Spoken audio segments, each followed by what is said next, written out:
예, 오늘은 민수기 6장 강해의 두 번째 자료 나시린의 법 이어가도록 합니다. 지난 시간에 시간이 없어서 열왕기 하나 사사기나 이런 걸 지난번 자료에 있었던 내용인데 그거를 못 다뤘기 때문에 오늘은 열왕기 하 2장 23절로 25절을 먼저 읽고 사사기 16장을 읽고 말씀을 시작하겠습니다. 가만있어 해주려고 보면 비켜줄까 성경이 서로 안 맞아가지고 그렇지. 열왕기 하 2장에서 보겠습니다. 이거는 이제 엘리야가 죽고 엘리사가 주님 앞에 그 스승의 영감을 갑절로 받아가지고 엘리사가 사역을 새로 시작하는 내용이 열왕기 하에 나오죠. 그러니까 이런 내용들은 잘 교계에서는 잘 다루지 않는 내용들이기 때문에 오늘 나시린의 율법, 특히 머리를 이렇게 덮는 그런 율법에 대해서 말씀을 나눌 때 이걸 꼭 필요로 꼭 다뤄야 되겠다는 생각을 하고 있어서 이거 성경 읽는 겁니다. 열왕기하 2장 23절에서 25절 마지막 단락이죠. 자, 봅니다. 엘리사가 거기서 베델로 올라가더니 거기는 어디죠? 앞에 보면 여리고죠. 여리고. 여리고에서 물을 치료한 말씀이 바로 앞에 나오잖아요. 그러니까 거기서라는 말은 여리고에서 그 말이에요. 지금 올라가는 곳은 베델이에요. 베델의 선지자의 학교가 있었었죠. 엘리야가 이곳저곳에 선지 학교를 세워놓고 이렇게 순회하면서 선지자의 생도들을 가르쳤어요. 오늘날 하면 신학교라고 볼 수 있죠. 네, 가르쳤어요. 그런지 그때 당시 배경을 이해하시길 바래요. 엘리사가 거기서 즉 여리고에서 베델로 올라가더니 그가 길에서 올라갈 때 작은 아이들이 성읍에서 나와 그를 조롱하여 이르되 대머리여 올라가라 대머리여 올라가라 하는지라. 이 대머리라는 말은 나시린이나 대제사장이 머리를 이렇게 가리고 덮는 것과 반대되는 표현이잖아요.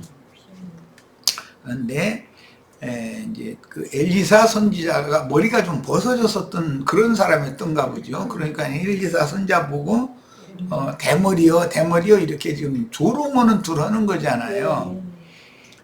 올라가라 하는지라 어디로 올라가는 거예요? 베델로 올라가라 지금 이게 조롱을 하는 거예요. 엘리사가 뒤로 돌이켜 그들을 보고 여호와의 이름으로 저주하매 곧 수풀에서 암곰 둘이 나와서 아이들 중의 42명을 찢었더라 그랬어요. 참 이런 말씀을 문자대로 이게 해석하자면 해석이 안 되죠.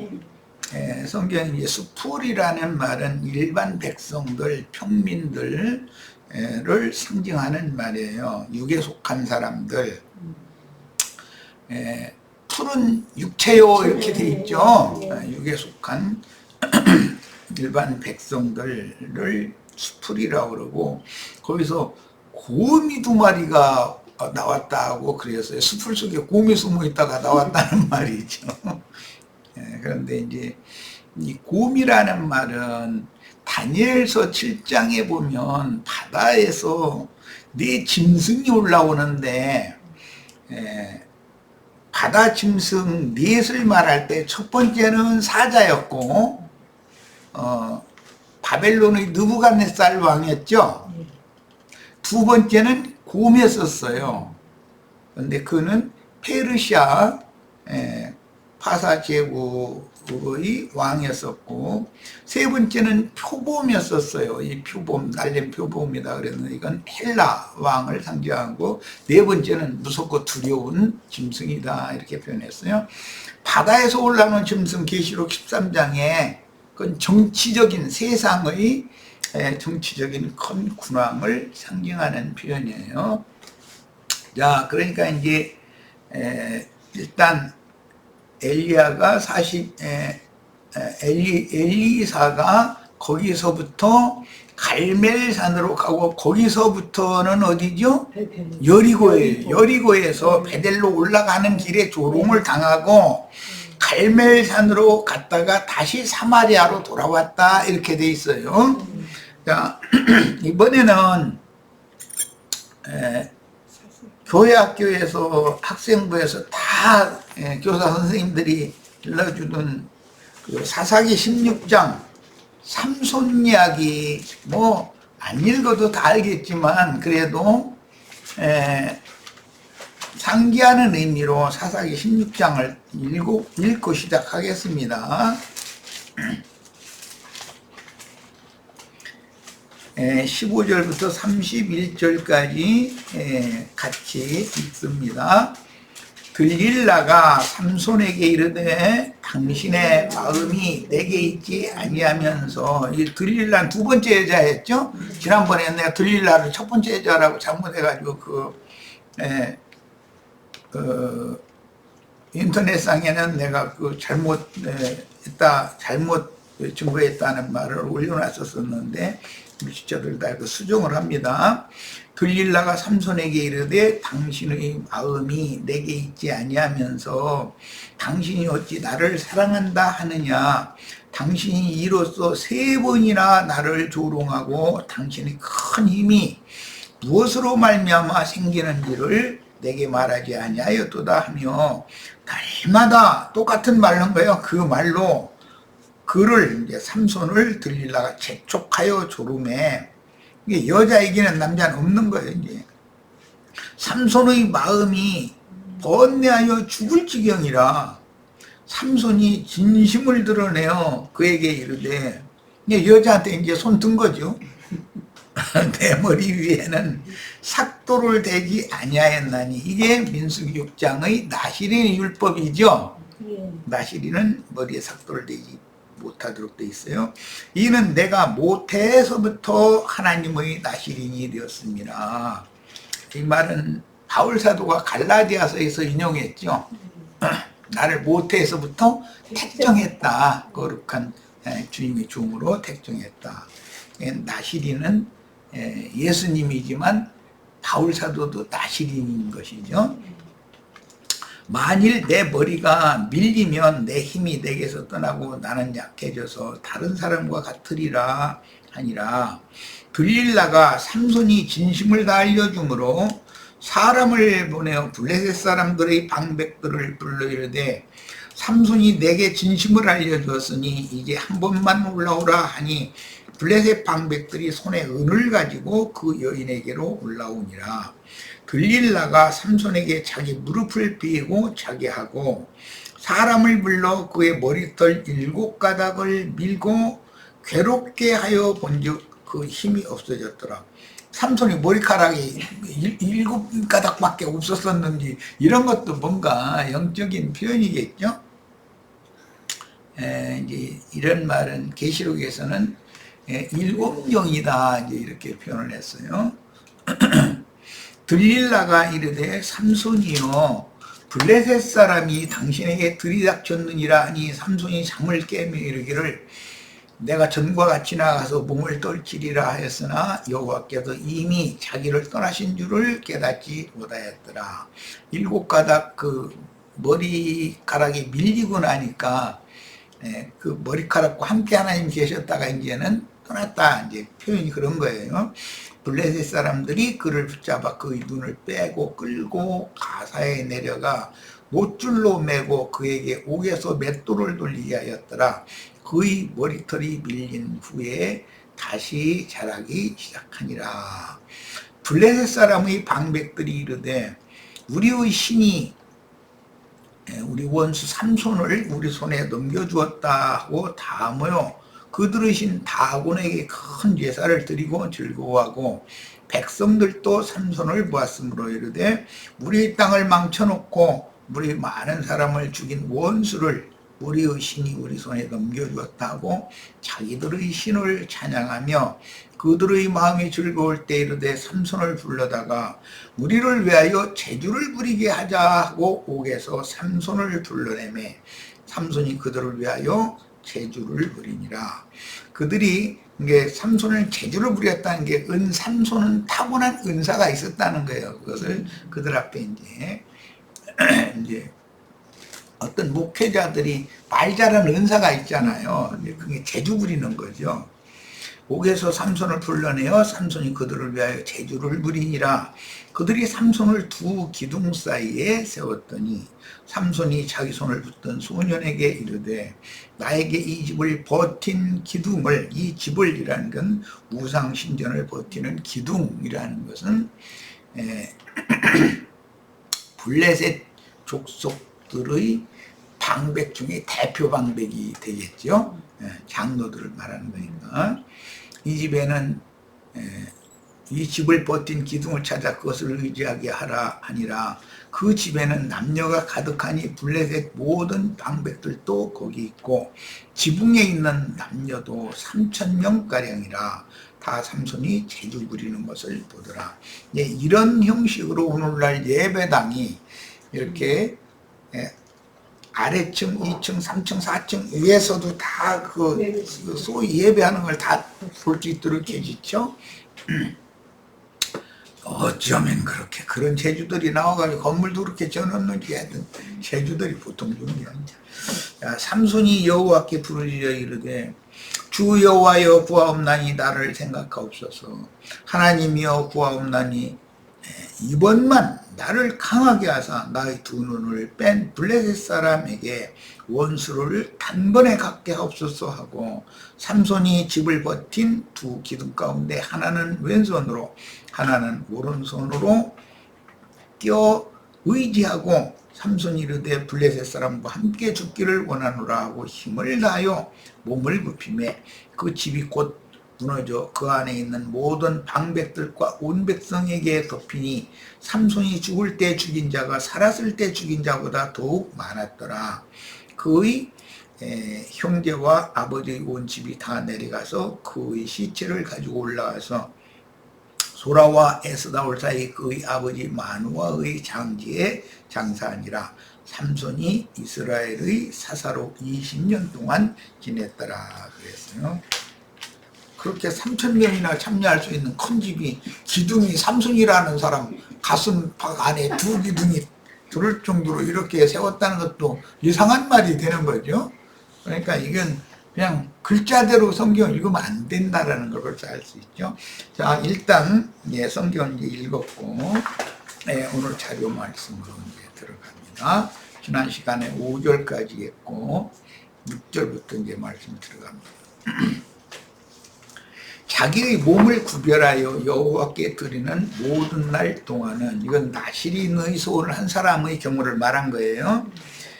시체를 가까이 하지 말 것이요 그의 부모 형제가 죽은 때라도 그로 말미암아 몸을 더럽히지 말 것이니 이는 자기 몸을 구별하여 드리는 하나님께 드리는 표가 그의 머리에 있습니다. 그래서 나실인의 표는 머리에 삭도를 대지 않고 길게 기른 거죠. 삼손이 나실인이라는 표는 7가닥의 머리털을 삭도를 대지 않고 길렀던 것이죠. 자, 이제 이 말씀은 레위기는 이미 우리가 말씀을 나눴는데 대제사장이나 제사장들은 당직 심을 하러 성소에 들어갈 때에는 자기 부모, 형제, 누이, 근친이라 할지라도 죽어도 그 사망을 접촉하면 안 되게 돼 있죠. 그만큼 제사장의 규정과 나실인의 규정은 사망을 만지면 접촉하면 안 된다라는 점이 똑같다. 그러니까 율법으로는 제사장이고 영적으로는 나실인이 같이 하나님 앞에 거룩하게 분별된 자다라는 뜻인 것을 알 수가 있어요. 자, 머리를 덮어서 쭉 가려서 나시린이라는 표시를 하는 것은 하늘 하나님께 절대 순종하는 자라는 표시로서 자신이 머리가 아니고 자신 위에 계신 하나님, 즉 하늘을 경외한다는 표시이므로 서원 기간에 머리를 자르면 하나님께서 그에게 부여하신 구원의와 능력이 사라지고 일반 죄인의 상태가 됩니다. 이건 사사기에 지금 우리가 읽은 말씀에서 금방 알 수가 있죠. 그러면 그 말하고자 하는 의도가 당연히 있겠죠. 자, 엘리사 선지자의 때에 여리고의 엘리야 선지자와 엘리사 선지자는 여리고의 생도들과 함께 엘리야 선지자에게 신앙 교육을 받던 사람들 중에 엘리사는 특별히 그 중에 엘리야 선지자에 의해서 갑절의 영감을 부여받은 사람이에요. 즉 후계자가 된 사람이죠. 자, 많은 선지자의 생도들을 오늘 말씀 읽은 데서는 뭐 어린아이들이라고 이제 그랬는데 신앙적으로 어린아이들, 신학생들이지만 신앙적으로는 어리다 이제 그런 표현이에요. 나시린이라는 이제 표시를 하는 것은 하늘 하나님께 절대 순종하는 자라는 표시인 것이고, 엘리사 선지자의 때는 엘리야 선지자가 죽은 이후로는 엘리사의 때가 오는 거죠. 이것은 침례자 요한이 죽으면 인자 예수의 때로 이어지잖아요. 가나의 혼인잔치 때 여자여 아직 내 때가 이르지 아니하였나이다. 그런데 요한이 죽으면 예수의 때가 온 거잖아요. 자, 이제 이런 것을 상징하는 표현이요. 여리고의 엘리야 선지자의 생도들인 영적 생명이 어린 아이들이 아마 태생적으로 엘리사는 대머리였던 것 같아요. 젊은 나이에도. 대머리였던 엘리사 선지자를 시기하여, 왜냐면 뭐 스승이 떨어뜨려준 겉옷을 가지고 요단을 치니까 스승이 했던 기적을 막 일으키고 그거보다 한 수 더 떠가지고 여리고의 물이 써서 먹을 수가 없는데 엘리사가 소금 갖고 와봐 하고서 소금 가지고 오니까 그거 갖다 물 던져가면서 여호와께서 오늘 이 물 고쳤으니까 단물이 된다니까 진짜 물이 다 치료가 된 거예요. 그러니까 같이 배우던 신학생들이 신이 나는 거예요. 우리 스승님이 왜 엘리사한테만 이런 능력과 고리를 갑절로 주고 떠났지? 이제 이랬다는 말이죠. 그래서 시기하면서 비방하며 배척하였는데 엘리사 선지자는 그 스승을 쫓으면서도 엘리사와는 신앙을 달리하던 똑같이 엘리야에게 신앙교육을 같이 받은 생도들이에요. 선지자의 생도들이에요. 그런데 엘리사와는 이때부터는 신앙이 다르다라는 걸 알아요. 엘리사는 스승의 능력보다도 더 갑절의 능력이 엘리사에게 왔고 자기네들은 아무것도 안 되는 거죠. 말하자면 이제 이러니까 당연히 이제 시기가 났고 엘리사 선지자를 이제 선지자의 생도들이 시기로 비방하면서 배척하니까 생도들을 돌아서서 저주를 했다는 거예요. 그 어린 아이들을. 그러니까 이 말은 아무리 스승의 신앙교육을 함께 받았지만 이 사람들은 엘리사처럼 영감으로 계시로 받는 그런 신앙을 전수받은 게 아니고 나머지는 그냥 문자들의 천연적인 사람, 뭐 육신이 있는 어린아이라는 것은 고린도전 3장에 보면 너희가 아직 어린아이가 되어서 단단한 식물을 먹을 수 없다 그랬잖아요. 그런 상태다. 그러니까 영적이지 않고 아직도 혼적인 사람들인 것이죠. 말하자면. 자, 그러니까 그들과는 함께 할 수가 없는 거예요, 이제. 그래서 그들의 스승인 엘리야에게 갑절의 영감을 전수받은 동료이든 엘리사의 대머리를 비방하며 엘리사에게 임한 갑절의 능력을 시기하던 영적 어린아이들인 선지자의 생도들이 선지자의 저주를 받자 엘리사가 돌아서서 그 비방하는 자기 동료들이잖아요. 신학생들이잖아요. 그러니까 이제 돌아서서 저주를 하니까 수풀에서 암컷 둘이 나와서 그 선지자의 생도들 어린아이들 42명을 찢었다 이랬어요. 그럼 가만히 있어. 어린아이들이 무슨 죄가 있다고 곰불러 들여가지고 다 찢어지게 만들지? 이러고 문자들 해석하면 이게 성경이 말하는 의도가 전혀 이해가 안 되는 것이지. 오늘날 뭐 영적 하는 사람들도 이런 부분은 왜냐하면 나시린의 율법에 대해서 이해가 없으니까 이런 부분을 읽어도 이해가 안 되죠. 우리들은 이제 이런 말씀에 대해서 잘 이해를 하셔야 되겠어요. 자, 성경에서 고음이라고 하는 것은 바다 짐승, 바다에서 올라온 짐승 두 번째 짐승이 곰이죠.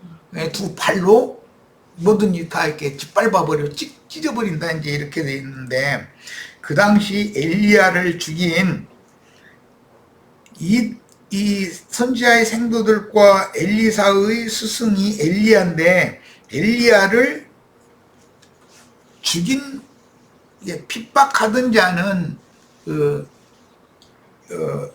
아하시아의 형이었죠. 그런데 아하시아의 형이 난간에서 떨어져 가지고 병신이 돼 가지고 못 일어나고 그냥 죽었잖아요. 그런데 자식이 없이 후사가 없이 죽었기 때문에 그 동생이 아하시아가 대를 이은 거예요. 그런데 엘리야를 죽였던 그 사람 이름이 아니 이제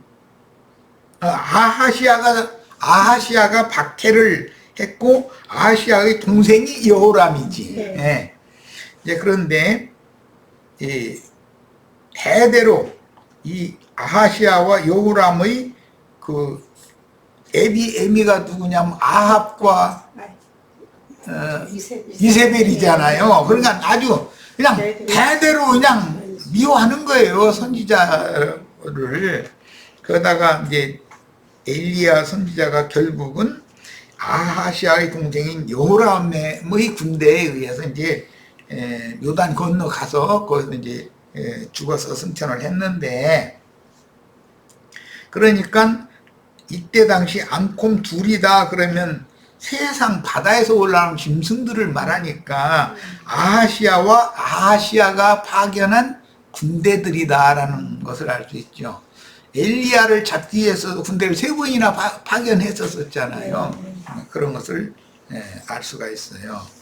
그러니까 암콤 둘은 세상의 권세자들을 상징한다. 그런데 막 무자비하게 그냥 발로 짓밟아버리고 찍고 그런 짓을 한다는 거예요. 그런 정치 지도자를 만나면 국민들은 죽어나는 거죠. 불이부당한 짓을 하고도 막 힘으로 뭐든지 이렇게 눌러서 다 하려고 하니까. 자, 삼손이 들릴라의 미혹에 의해 블레셋 사람들에게 머리가 잘리고 나서 그 머리카락이 잘려 7가닥의 머리카락이에요. 머리가 잘렸다고 하니까 목 잘린 걸로 오해할까 무섭네. 머리카락 7갈래의 머리카락이 잘리고 나서 블레셋의 포로가 되어 눈이 뽑히고 블레셋인들의 신전에서 매를 돌리는 수치를 당하다가 새머리카락이 자라기 시작하므로 힘과 권위를 다시 얻어 원수의 신전 기둥을 무너뜨리고 신전에 모인 원수들을 몰살시켜서 블레셋에게 원수를 갚고 장렬하게 죽었습니다. 이 민수기 6장의 나시린의 율법에서는 사망을 만지면 그 머리를 더럽혔고 몸을 더럽힌 것이 되기 때문에 지금까지 나시린으로 헌신한 것이 다 무효다 이게. 삼손이 지금까지 블레셋을 멸하기 위해서 많은 일을 했죠. 뭐 여우 잡으다가 꼬리 묶어서 뭐 블레셋인들이 뭐 밭을 태우고 뭐 해가면서 많은 그 일을 했는데 그게 다 무효예요. 삼손 자신이 머리 깎여가지고서 블레셋한테 오히려 원수한테 끌려가서 머리개 노릇을 했으니까, 야, 그 다음부터 머리카락이 다시 자라는 것이 영원한 것이다 말이야. 자, 이것은 굉장히 중요한 거예요. 지나간 나시린의 서원 약속은 열심히 수고를 했어도 그건 다 무효예요. 그건 육체에 상관된 행위들이었으니까, 혼적인 봉사였으니까. 그러나 이제부터는 새머리카락이 자라서 새 힘이 주어진다는 것은 성경이 말하는 새 영과 새 마음을 받아가지고 새롭게 봉사를 새로 시작한다 이제 그 말인데, 이것은 영적 봉사를 한다 이 말이에요. 그러니까 이것이 진짜다, 이제 이것은 영원한 봉사다, 이제 그런 말이에요. 오늘 뭐 내가 이제 찬송 이렇게 듣다가 이 생명 다하기까지 주님을 사랑하겠다고 막 큰 찬송을 이렇게 들었는데, 야, 이 생명이 끝나면 주님 사랑 안 할 사람이네, 저 사람들. 얼마나 막 목소리 빼가면서 멋있게 찬송을 부르는데, 이 목숨 다하기까지는 주님 사랑한다고 막 그러길래, 아, 목숨 다 끝나면 영원 세계 가서 사랑 안 할 거야? 뭐야 도대체? 내 이제 속으로 그래가면서 참 찬송과 가사를 쓴 사람들 참 개시 없다 속으로 나 이제 그런 생각했어요. 그런데 새 머리카락이 자라서 나시린으로서 봉사를 하는 것은 이제부터 영혼까지단 말이에요. 이제 육체로는 완전히 죽었지만 삼손의 영적 봉사는 끝난 게 아니죠. 오늘 우리에게까지도 계속 되고 있는 중이죠, 지금. 그런 말이에요. 자, 고린도전서 11장 10절. 그러므로 여자는 천사들 때문에 권위에 복종한다는 표시를 자기 머리에 두어야 합니다. 라고 고린도전서에 이제 머리에 표시를 둬라라는 말이 나시린이라는 표시가 하나님께 자기 몸을 구별하여 드린 사람이라는 표시가, 그 표가 머리에 있다 그랬는데, 고린도전서 11장에서는 교회 중에 여자들이 머리에 표시를 둬라 그랬는데, 왜 그러느냐, 천사들 때문에 이렇게 이제 호를 달아놨어요. 야, 천사들은 하나님의 구원위에 불복종한 반역 천사들을 염두에 두는 것이고, 우리는 어떤 경우가 있어도 하나님의 구원위에 절대적으로 순종하고 복종한다라는 표시를, 여자들이, 교회에 들어온 여자들이 머리를 길러서 표시를 두고 있으면 천사들이 그를 만질 수 없다는 거예요. 이 말은 교만한 영, 악의 영, 더러움의 영으로 그 사람의 머리를 더럽힐 수 없다라는 말은 생각을 더럽힐 수 없다, 그런 말이에요. 그러니까 우리 형제 자매님들 모두가 다 머리에 나시린의 표시를 두셔야지. 그러면 마귀가 와서 내 머리를 더럽게 할 수 없다 이거예요. 사망 권세가 머리를 더럽게 할 수 없어. 여기 아버지나 어머니, 형제나 누이 동생, 누가 갑자기 죽었어. 그러면 뭐가 더러워진다겠죠? 머리가 더러워진다고 그래서 머리. 그래서 머리를 잘라라. 지금까지 봉사한 거 다 소용없다. 무효다. 새로 해야 된다. 그냥 머리를 자른 머리는 생명률에 의해서 다시 자라게 돼 있죠.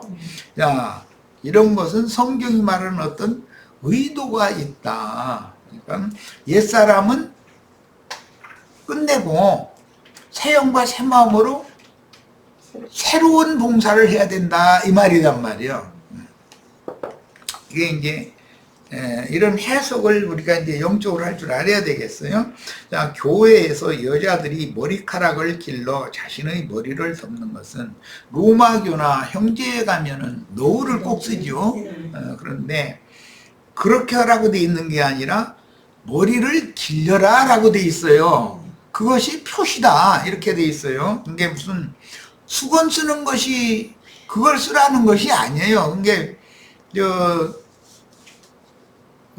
결혼식장에서 우리 자매님들, 뭐 이승 자매님은 써봤나 안 써봤나 잘 모르겠고, 이제 젊은이들은 대부분 최근 결혼식을 한 사람들은 연사포라는 걸 노을을 씌우죠. 그런데 그 이쁘라고 씌운 줄 알고 오해하고 있더라고. 그런데 그게 이쁘라고 씌운 게 아니고 이제는 네 머리가 남편이고 남편은 너는 남편의 몸을 주장할 수 있고 남편은 네 머리를 주장할 수 있다. 그렇게 해서 둘이 한 몸을 이루는 한 육체가 된다. 이것을 성경을 이루기 위해서 그렇게 하는 거예요. 이쁘라고 하면서 보시는 게 아니야. 그런 이치를 꼭 깨달으셔야 되겠어요. 그런 것처럼 교회 안에서는 하나님의 권위에 믿는 성도들이 절대적으로 복종하고 순종하겠다는 표시를 줘야 된다는 거예요. 그런 사람들에게는 즉 겸손한 영과 낮아진 심정으로 주님을 섬기는 교회 지체들에게는 교만의 영이 마귀가 그 사람의 머리를 더럽혀 놓을 수 없다라는 거예요. 이것이 나시린법에서는 제일로 중요하게 이렇게 다루는 말씀입니다. 1페이지도 못했는데 시간이 됐으니까 어차피 뭐 잠깐 쉬었다 이어가겠습니다.